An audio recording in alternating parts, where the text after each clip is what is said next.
South Dakota, which may seem to be a quite remote place to a lot of people when you think about South Dakota, but it really was civilized. I grew up in Rapid City, and it was the second largest town in South Dakota, being about 60,000 people at this point.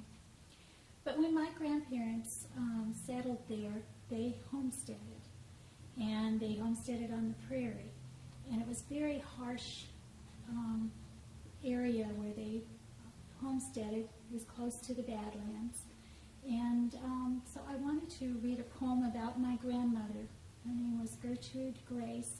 Her maiden name was Olmstead, and then she married my grandfather, John Frederick Rose. And she was considered a Dakota Territory pioneer. She lived from 1886 to 1967. And so this is in her voice. I volunteered to accompany Mother when she nursed Fred's sister-in-law. I fell in love.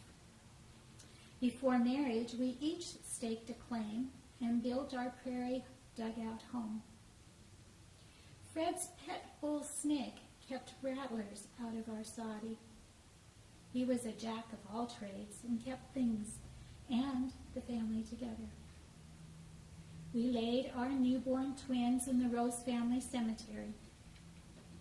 Losing babies was hard, but we conceived more. I was a young pregnant widow when I buried my Fred. I owned 2 homestead sections that had no real home. I gave up and walked my children 100 miles to family help. We survived the best we could. 7 called me Mother.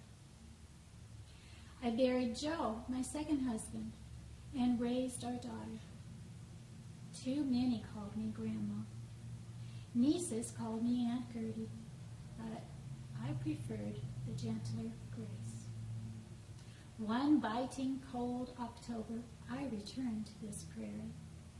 Wind pressed without resistance. I wasn't warm here for 81 years and haven't been warm since. I find no comfort in granite and sagebrush and would welcome one of Mother's woven rugs or my own quilts. Perhaps I should settle for just a pleasant thought or enduring.